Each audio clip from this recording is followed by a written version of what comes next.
Welcome to the Behavior Code. I'm your host, Gabriel. And I'm Maria. We're the show that decodes the psychology behind why you do what you do. And today we're starting with a direct question for you. If your life hasn't changed in the last year, this is why. And we're not just talking about your job or your relationship status, we're talking about that feeling deep down, the one that tells you you're capable of more, but somehow you end up in the same place day after day. Yeah, we're talking to you, the person who set New Year's resolutions again. The person who told themselves, this is the year I finally, and then you fill in the blank. Get fit, start the business, leave the job, find the relationship. And now it's months later, maybe even a year later, and you look around and everything's pretty much the same. The same frustrations, the same routines, the same feeling of being stuck. And the reason why is probably not what you think. It's not because you're lazy or you lack willpower or you're just not one of those people who succeeds. No, it's deeper than that. It's a code running in the background. And today we're going to make that code visible. A code that's more powerful than your motivation, more influential than your willpower, and more subtle than your own conscious thoughts. It's the reason you can feel so determined one day and find yourself on the couch watching Netflix the next. And once you see it, you can't unsee it. It's like seeing The Matrix. Suddenly, you'll understand that it's not a matter of just trying harder. That's what most people believe, and that's why they fail. They're pushing against a system they don't even know exists. Today, we're giving you the blueprint to that system. Exactly. And this isn't just about big life goals. It's in the tiny everyday moments. The choice to scroll for 5 more minutes instead of getting up. The choice to agree with a friend's complaint instead of offering a different perspective. These are all microtransactions that keep you locked in your current reality. That's a fantastic point. It's a performance of change. You're signaling to yourself and others that you're working on it, which temporarily relieves the anxiety of being stuck. But the stage and the script are the same.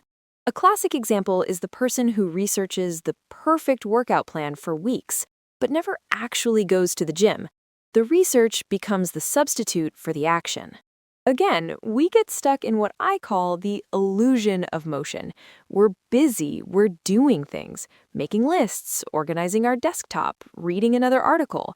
It feels like we're moving forward because there's effort, but it's like running on a treadmill. You can sweat and work hard for an hour, but you end up in the exact same spot. We mistake motion for progress. Okay, so let's just dive right in. The first major hurdle is what we call the illusion of change. People think they're trying, they're, working on it. They buy the self-help book, they listen to this podcast. Right. They consume information about change, which feels like taking action, but it's not the same thing. It's a form of productive procrastination. Exactly, productive procrastination. I love that.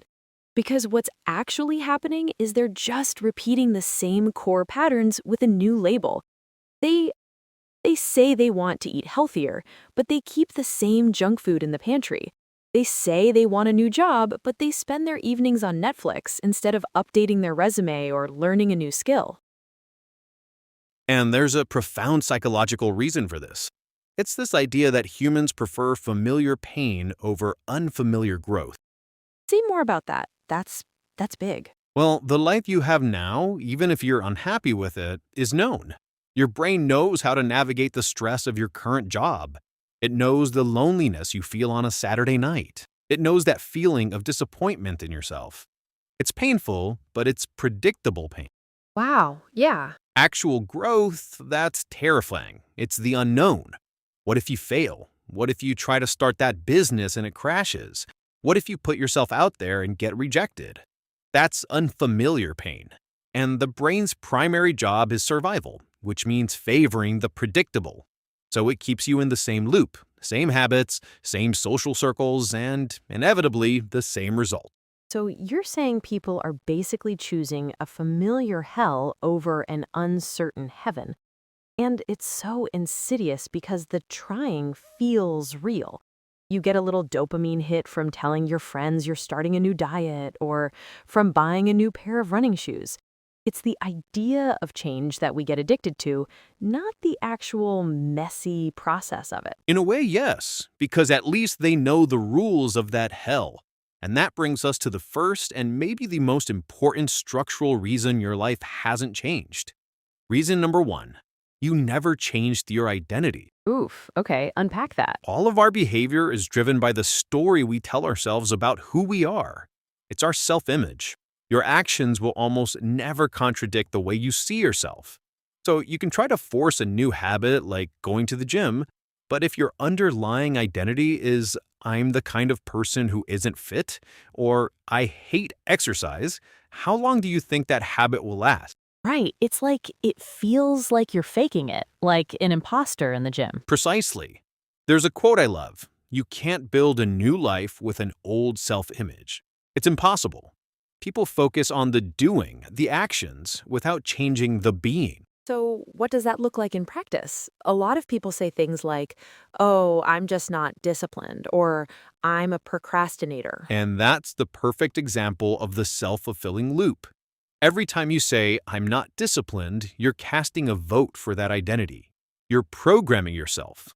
Then, when you skip a workout or put off a project, your brain goes, see, told you, this is who we are. And it strengthens that identity. So, the shift isn't to force the behavior. The shift is to, what? Start telling yourself a different story? It's to decide who you want to become. Not, I want to lose 20 pounds. It's, I am becoming the type of person who is healthy and energetic. You don't focus on writing a book, you focus on becoming a writer. A writer writes. That's what they do. So, behavior follows identity. You have to become the person first, and then the actions of that person start to feel natural, not forced. Exactly. Every action you take is a vote for the type of person you wish to become. Start with small votes. A healthy person might go for a 10-minute walk. A writer might write one sentence. You start with small proofs to make the new identity believable to yourself. Which actually leads perfectly into the second reason people stay stuck. Because even if you start trying to build that new identity, there's this massive, invisible force working against you.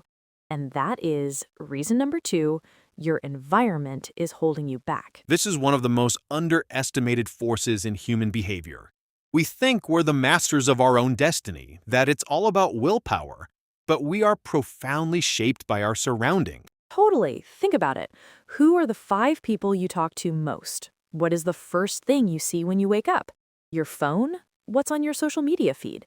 Is it inspirational people building things, or is it gossip and complaints? Every single one of those is an input. Your brain is processing them.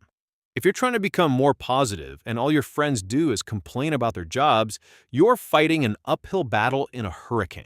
It's that famous quote, right? You don't rise to the level of your goals, you fall to the level of your environment. That's the one. Your environment is what makes your habits easy or hard. If you want to stop drinking soda, but all that's in your fridge is soda, willpower will only last so long.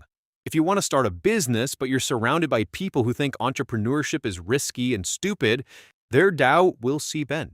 This is where it gets really hard for people, though, because we're talking about friends, sometimes even family. It is, and this is a hard truth. Your personal growth may require you to create distance from people you love.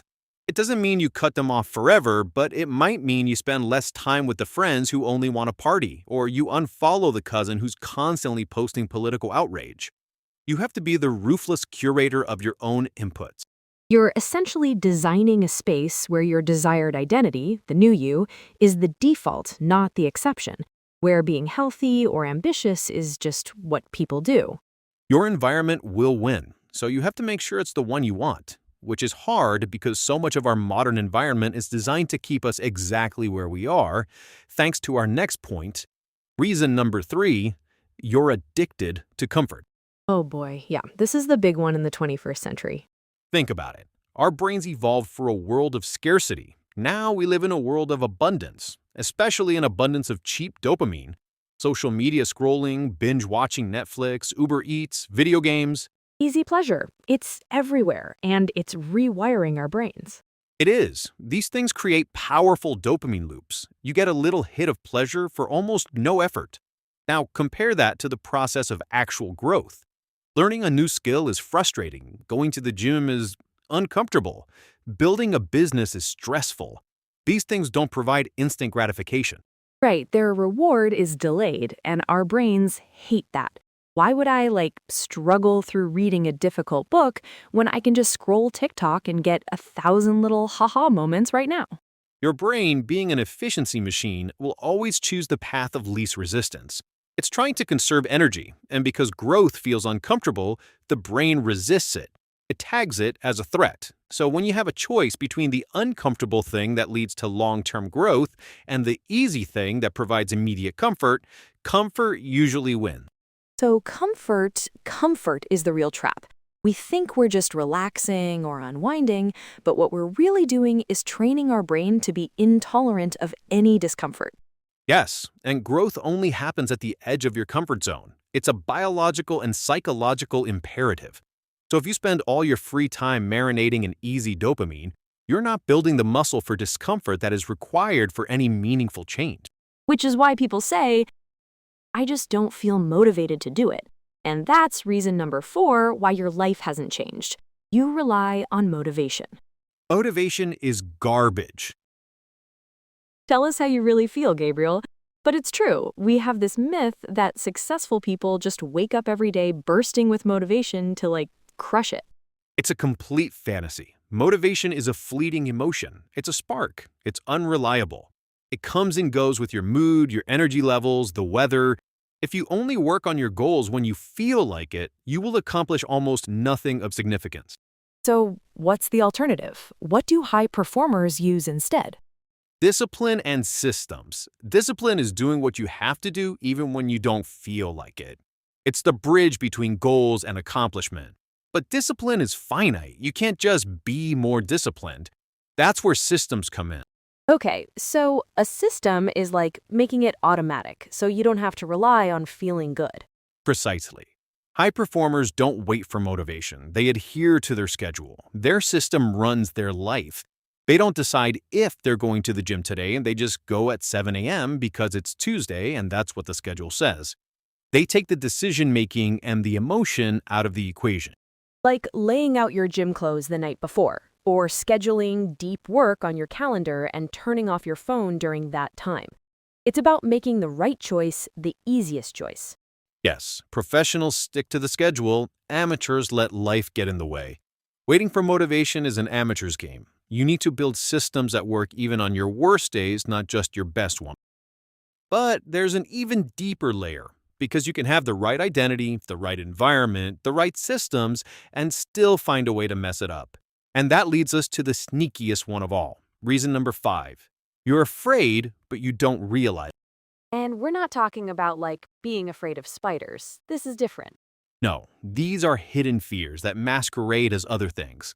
The most common one is the fear of failure. We don't start the project because what if it's not perfect? What if people laugh? So instead of risking failure, we choose guaranteed mediocrity by never trying. And that looks like procrastination or endless research. You're just preparing forever, but never actually launch the thing. Exactly. Then there's a fear of judgment. What will my friends think if I start this weird YouTube channel? What will my parents say if I quit my stable job? This fear keeps people playing small, living a life that gets silent approval from others instead of one that brings them actual fulfillment. But the one that I think blows people's minds is the fear of success.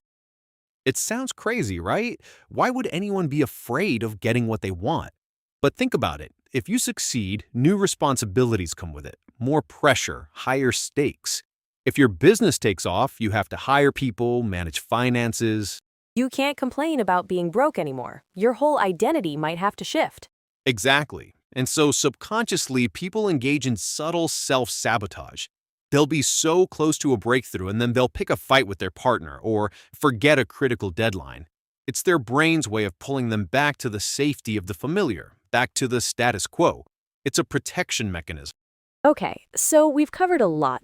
The illusion of trying, identity, environment, addiction to comfort, motivation, fear. It can feel overwhelming. Like, how does anyone ever change? And that brings us to the final and most important part of this whole equation.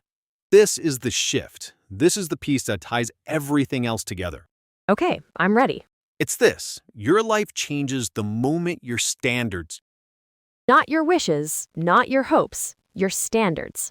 Yes, it's the moment you go from "I would like to be in shape" to "I am the kind of person who does not miss workouts." It's the moment you go from "I should stop hanging out with negative people" to "I no longer allow that kind of energy in my life." It's raising your non negotiables. It becomes part of your code. That's the word. When you raise your standards, everything we just talked about clicks into place. You start seeking out a new identity to match the new standard. You naturally begin to edit your environment because your old one doesn't meet the standard. You build the discipline and systems required to maintain that standard. It's the core decision from which all the other changes ripple outward. You just, you decide that your old life is no longer acceptable. Period. And that's the moment it stops being a struggle and it starts becoming who you are. The shift from have to get to. The moment you decide you are no longer available for a life that is less than you're capable of living. So, as we wrap up, we want to leave you with a final thought and a challenge. The thought is simple, but it's the absolute truth. If nothing changes, nothing changes. You can listen to this episode, feel a rush of insight, and then go right back to your old patterns. And in a year, you'll be in the exact same spot wondering why your life hasn't changed. So, here's the challenge. Don't try to change everything at once. Pick one thing, just one. We're going to make it a two-part challenge for today. First, change one habit, not start going to the gym. Make it smaller. Put on my running shoes and walk out the door. That's it. And second, remove one negative influence, just for today. Unfollow one account that makes you feel bad, mute one group chat that's all complaints, decline one invitation that you know will drain you. One small step forward and one small step away. That's how you begin. That's how you prove to yourself that a new identity is possible. You've been listening to The Behavior Code. If you want more content that dives deep into the psychology of change and performance, make sure you subscribe wherever you get your podcast. Thanks for listening. Now go cast a vote for your future self.